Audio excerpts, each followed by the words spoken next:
Hello everyone, how's it going? In this video we're going to take a look at town spacing and how you can use the placement of different towns to influence not only where enemy heroes run, but kind of how the overall flow and pathing of your map takes. So I'm going to start with a new map on this, and then I'm going to go back to our sample map and kind of play some neutral towns to influence how people play on that map. So just to start off, how about we do some grass in this corner over here. And at this point I'm just randomly creating some different areas here. I have as much knowledge as you do about how this is going to actually look when I'm finished with it. So how about I connect these two up top here, some sand, we'll do some snow right in the middle like this. How about some lava shooting off down here. We'll do some more lava in this area here.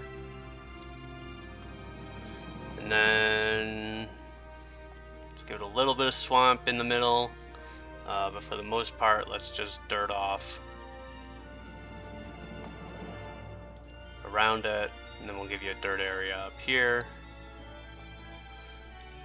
and then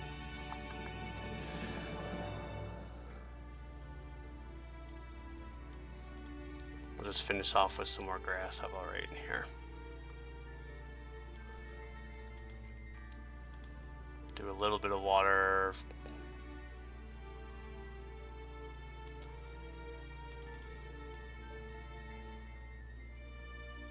Something like that.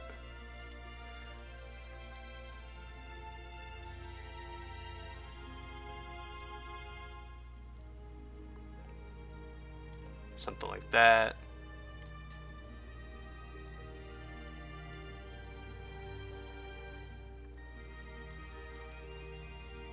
Something like that. Okay, so we're pretty split off here, and if I just quickly brush off the different zones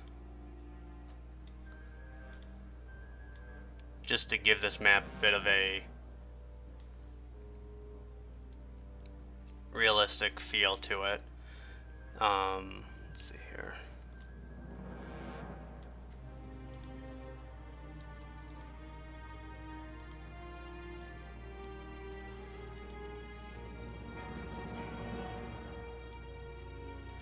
Just keep brushing off these areas here. We'll be done in a second here, and we can start looking at kind of how this map should be split apart for town placement.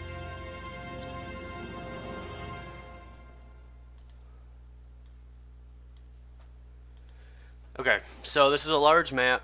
Typically with large maps, I've found that anywhere between 8 and 10 castles will give you a lot of running room, and probably the easiest way to start off would be to just play 4 corners. So I could definitely put a castle up here, or just any random, why don't I just do a random town, random town, random town, and random town. So if I wanted to do like a 4 corners kind of setup, now I have all 4 of my entrance areas, or my starting areas rather.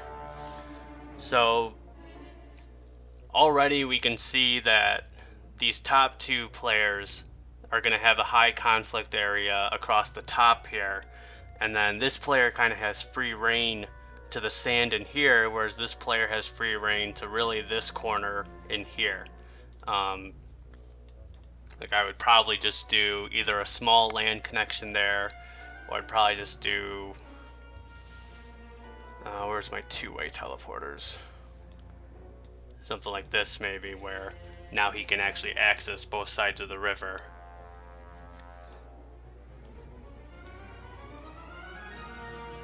So something like that. And then you are going to need access.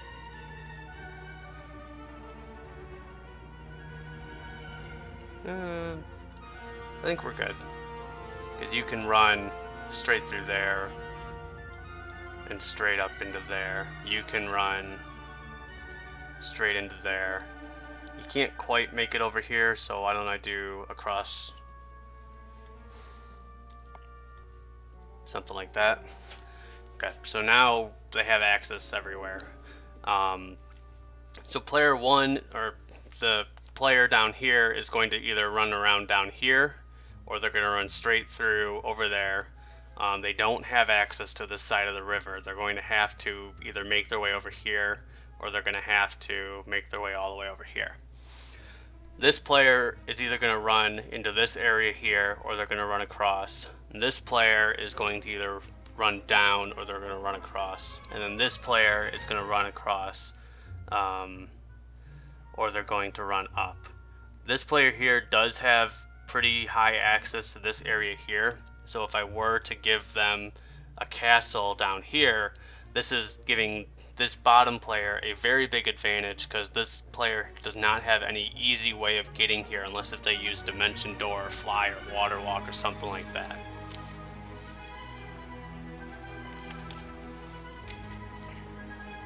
Now, as far as other castle locations, we can see that probably this corner in here is difficult to get to for all players, because you would have to run up there, you'd have to curl around, and then these two players would have to make it to this teleporter, come over here, and then swing up there.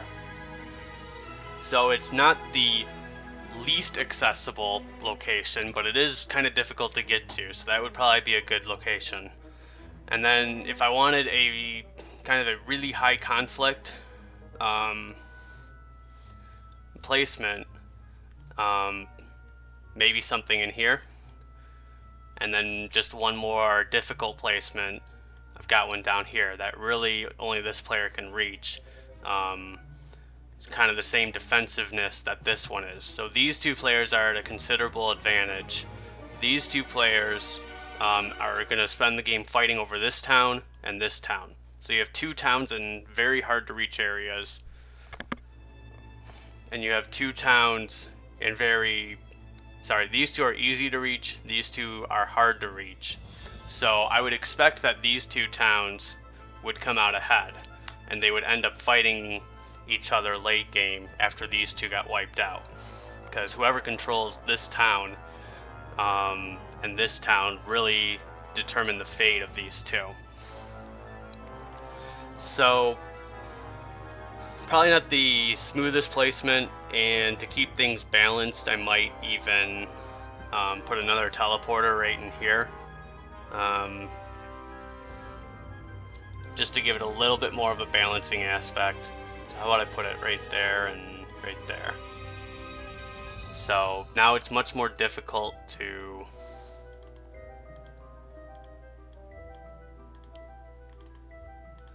reach the different player maps.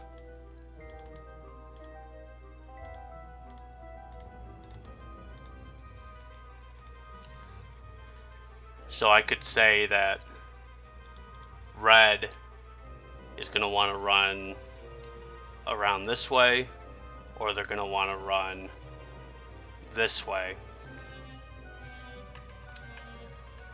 Blue is going to run this way or this way. Tan is going to run this way,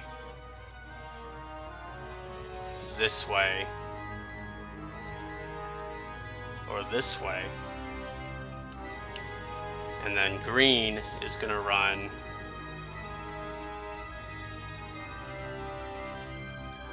this way up to red, or he'll run this way over to tan, which also lets him branch off and go this way. So overall, I've got some pretty good pathing in here, and it gives me a very good idea of where my high conflict and low conflict areas are going to be. So it allows me to kind of treat this area as more of an exploratory player versus environment, whereas up here this is going to be just a brawling area, so I'd want to have lots of abilities for ambushes and stat boosting and all kinds of stuff that you would want in a high conflict area. So that's kind of just the basics for starting a map off from scratch. If we were to take this over to my sample map,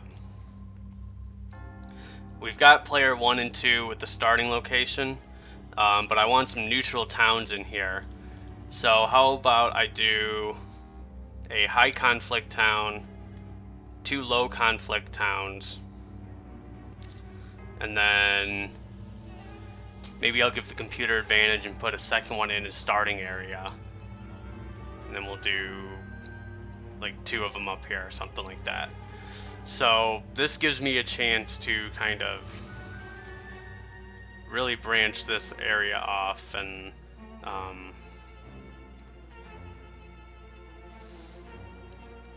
really come up with some special starting locations and try to encourage movement around the map and encourage exploration just based on where I've placed these towns.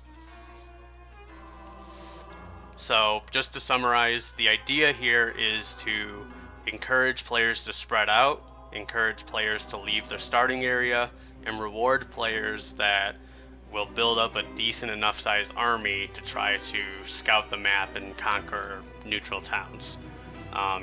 The town placement does not have to lead players to another player. I typically want to reward players that go away from the other players with a neutral town, but if you want to have kind of a snowballing effect for players that charge straight at another town, placing a town in the middle of the 2 of them would definitely encourage early game aggression. So that concludes the town placement. If you like this video, please like, comment, or subscribe, and I will see you in the next video.